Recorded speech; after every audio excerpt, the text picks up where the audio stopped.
Hello guys, welcome to Pakistani real reaction. तो कैसे हैं आप सब? उम्मीद है आप सब बढ़िया होंगे और मजे में होंगे। मेरा नाम है मुदस्सिर। मैं हूं मुबश्शिर। सो गाइस, यूएसए के खिलाफ बन गया है इंडिया, रशिया और चाइना का खतरनाक ग्रुप जो यूएसए को टैकल करेगा, यूएसए को हराएगा, क्योंकि यूएसए की दादागिरी बहुत हुई हुई है दुनिया में, आपको पता है। तो भारत ने ये ग्रुप बनाया, कैसे काम करेगा, क्या कुछ होगा। आरजे रौनक का वीडियो, इनकी वीडियो का लिंक मिल जाएगा डिस्क्रिप्शन में। तो स्टार्ट। दोस्तों, साल था 1998। अटल बिहारी वाजपेयी जी के प्रधानमंत्री बनते ही भारत ने 11 और 13 मई को पोखरण में परमाणु परीक्षण कर दिया। भारत के परमाणु परीक्षण करते ही पूरी दुनिया ने भारत के खिलाफ कड़े इकोनॉमिक सैंक्शंस लगा दिए। अमेरिका ने आईएमएफ और वर्ल्ड बैंक के जरिए भारत की आर्थिक मदद रुकवा दी। भारत को हाई टेक्नोलॉजी और डिफेंस इक्विपमेंट की सप्लाई रोक दी गई। जापान और यूरोपीय यूनियन ने भी भारत पर ऐसे ही सैंक्शंस लगाए। यही वो वक्त था जब सोवियत संघ के टूटने के बाद रशिया भी खुद को संभालने की कोशिश कर रहा था। चीन को भी महसूस हो रहा था कि उसके बढ़ते आर्थिक विकास से अमेरिका और यूरोपीय देश खुश नहीं है। ठीक इसी वक्त रशिया के उस वक्त के विदेश मंत्री इगोर इवानोव ने एक प्रपोजल दिया कि भारत, रशिया और चाइना को मिलकर एक ट्रोइका बनाना चाहिए। ट्रोइका मतलब 3 देशों का एक संगठन बनाना चाहिए। इस संगठन को बनाने के पीछे सोच यही थी कि ये तीनों देश मिलकर अमेरिका और यूरोप की दादागिरी को काउंटर कर सकें। 1998 में ये प्रपोजल दिया गया था। तब से अब तक RIC की 27 बैठकें होनी थी, मगर इस दौरान इसकी 20 बैठकें हुई। और 2020 में चीन ने जब गलवान में बदमाशी की तो भारत और चीन के रिश्ते बहुत खराब हो गए। उसके बाद RIC की कोई बैठक नहीं हुई। मगर इस वक्त फिर दुनिया में हलचल मची हुई है। यूरोप और अमेरिका रूस और यूक्रेन वॉर में यूक्रेन का साथ देकर रूस पर प्रेशर बना रहे हैं। अमेरिका और चाइना के बीच ट्रेड वॉर शुरू हो चुका है। इधर भारत और पाकिस्तान के बीच ऑपरेशन सिंदूर के बाद रिश्तों में काफी तनाव है। ऐसे में रशिया की तरफ से एक बार फिर पहल की गई है। रशिया के विदेश मंत्री सर्गेई लावरोव ने कहा है कि भारत, रशिया और चीन को मिलकर फिर से RIC को रिवाइव करना चाहिए। उन्होंने ये भी कहा है कि नाटो देश चीन को लेकर भारत को भड़का रहे हैं। वक्त आ गया है कि RIC फिर से साथ काम करे। ऐसे में अब सवाल ये है कि भारत क्या करे। रशिया से हमारी दोस्ती पुरानी है, दोनों देशों ने हर मौके पर एक दूसरे का साथ दिया है। लेकिन चीन का हम क्या करें? उसके साथ काम करना इतना आसान है नहीं। लेकिन यह भी सच है कि अगर भारत और चाइना में दोस्ती हो जाती है तो पाकिस्तान और बांग्लादेश तो वैसे ही गंदे नाले में कूदकर अपनी जान दे देंगे। सवाल ये है दोस्तों कि रशिया और चाइना के साथ काम करने को लेकर भारत की क्या रणनीति होनी चाहिए। तो आइए आज की वीडियो में इसी पर बात करें। लेकिन उससे पहले आपके फायदे की एक बात बता देता हूं। IPL के सिर्फ 2 ही मैच बाकी हैं, क्वालिफायर 2 और फाइनल। तो अब टाइम है हर क्रिकेट फैन का जो अपनी नॉलेज को यूज करके लाइव मैच के दौरान पैसे जीत सकता है। कैसे? डिस्क्रिप्शन में लिंक दिया है, स्पोर्ट्सबाजी ऐप को डाउनलोड करिए, क्योंकि वहीं पर आपको मौका मिलेगा अपनी नॉलेज से पैसे कमाने का। यहां पर आपको लाइव मैचेस में दिल, दिमाग और डाटा को यूज करके इन्वेस्टमेंट करनी है, जैसे मेरे दोस्तों ने की है पंजाब वर्सेस मुंबई के मैच में। अब यहां पर एक लाइव मार्केट है। क्या पंजाब ये T20 मैच मुंबई से जीत पाएगी? तो मेरे दोस्तों को लगता है कि ये मैच पंजाब नहीं जीतेगी, तो उसके मुताबिक उन्होंने अपना इन्वेस्टमेंट नो पर कर दिया है। अब उनको पूरे मैच में रिस्क लेना नहीं है, तो पहले से ही स्पोर्ट्सबाजी पर एग्जिट फीचर यूज किया है। और अब जब भी मुंबई मैच में एक अच्छी पोजीशन में आएगी तो ये इन्वेस्टमेंट प्रॉफिट के साथ ऑटो एग्जिट हो जाएगा। ऐसे बहुत सारे सवाल आपको स्पोर्ट्सबाजी की लाइव मार्केट्स में देखने को मिल जाते हैं। अब मैं आपको एक खास बेनिफिट के बारे में भी बताने वाला हूं। स्पोर्ट्सबाजी का जबरदस्त डिपॉजिट ऑफर जो आपको देता है आपके फर्स्ट डिपॉजिट पर 10% एक्स्ट्रा कैश। कोड है GRAB10 और ये वैलिड है 4 जून तक, तो देरी मत करना। अभी डाउनलोड करो स्पोर्ट्सबाजी ऐप, लिंक डिस्क्रिप्शन में दिया हुआ है। वीडियो में आगे बढ़ो। एक बात बार बार साबित हो चुकी है कि अमेरिका से बड़ा वाला मुल्क दुनिया में और कोई नहीं है। आप तालिबान से लेकर अलकायदा और ISIS तक दुनिया के सारे आतंकी संगठन उठाकर देख लो। हर आतंकी संगठन को खड़ा करने के पीछे अमेरिका का हाथ है।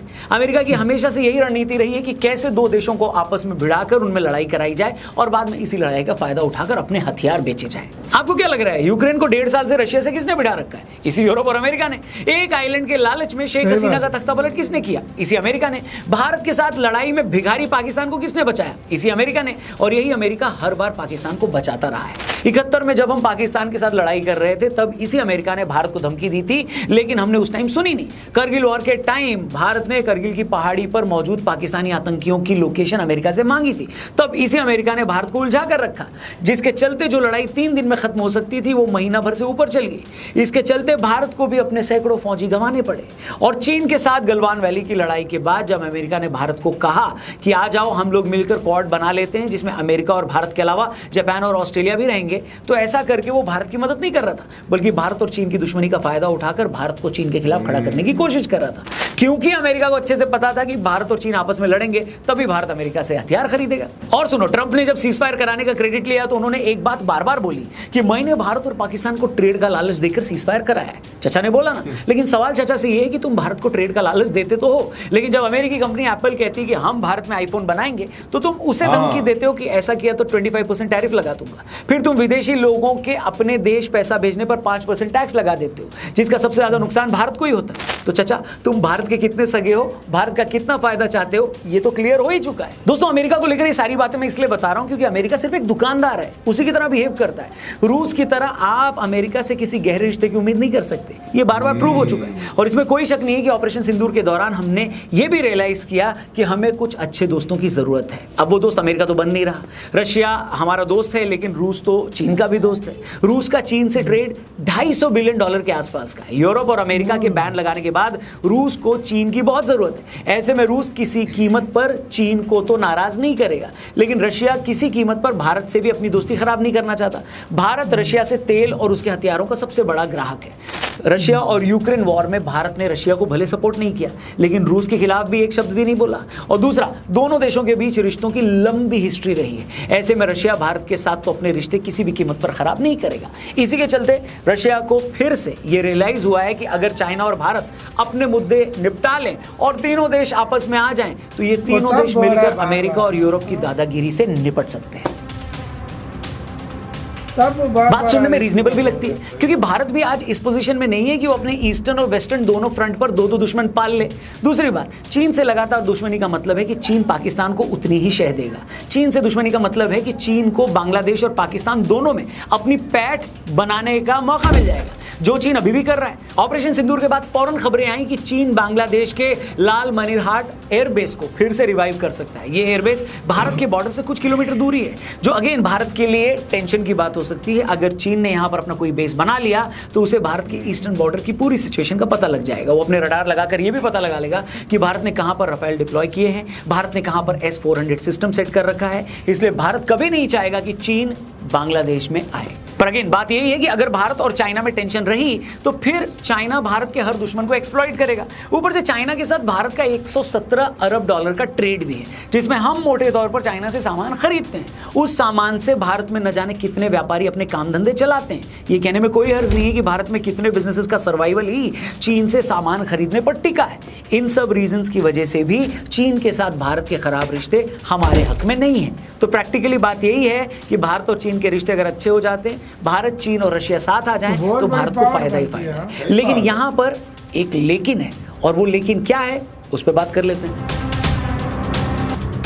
चीन के साथ भारत के रिश्ते सुधरे, ये सिर्फ भारत पर ही डिपेंड नहीं करता, ये इससे कहीं ज्यादा इस बात पर डिपेंड करता है कि चीन खुद क्या चाहता है। भारत चीन के रिश्तों में अभी सबसे बड़ा चैलेंज ये है कि दोनों देशों के बीच 3000 किलोमीटर से ऊपर का बॉर्डर डिस्प्यूट है, जो सालों बाद भी अनरिजॉल्व्ड है। अब अगर चीन लगातार ये कहता रहेगा कि अरुणाचल तो उसका हिस्सा है, या उसकी तो लद्दाख पर दावेदारी बनती है, फिर बीच बीच में वो अगर डोकलाम और गलवान जैसे विवाद पैदा करता रहेगा, तो फिर चीजें आगे कैसे बढ़ेंगी। तो सबसे पहले जरूरी ये है कि दोनों देश आपस में अपना बॉर्डर डिस्प्यूट सुलझाएं।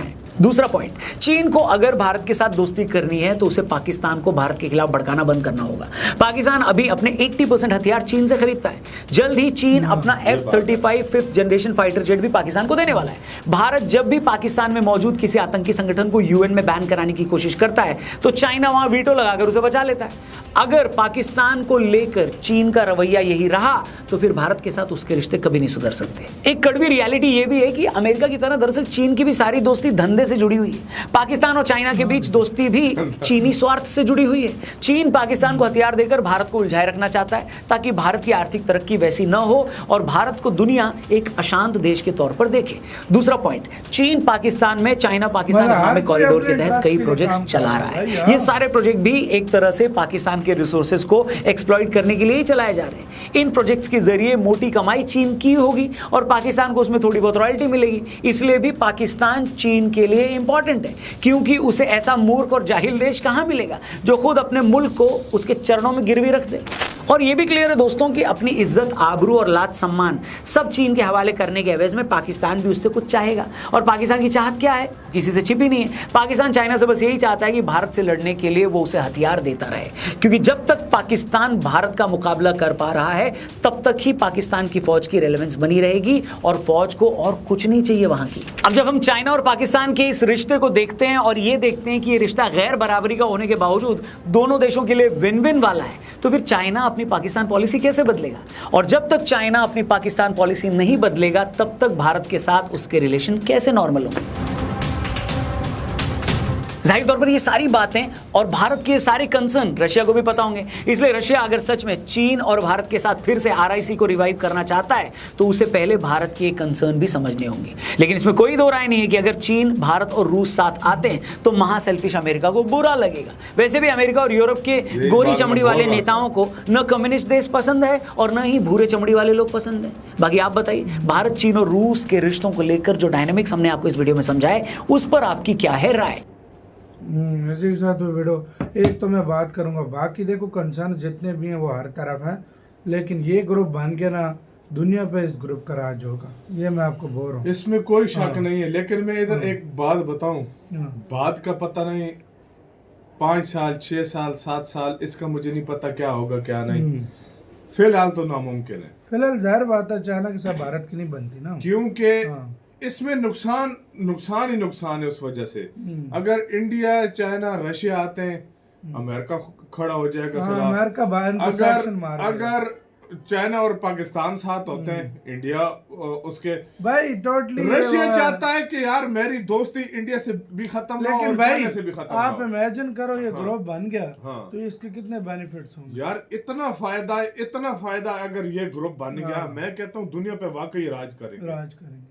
फिर तो अगर अमेरिका भी खोलकर भी आ जाए ना, फिर इनका कुछ नहीं बिगाड़ सकता। यूरोपियन यूनियन भी साथ आ जाए, कुछ भी नहीं बिगाड़ सकता। ये बात सच है, ये बात सच है, इतनी पावर है। सही बात। चाइना यार देखो, इससे जुटलाया नहीं जा सकता।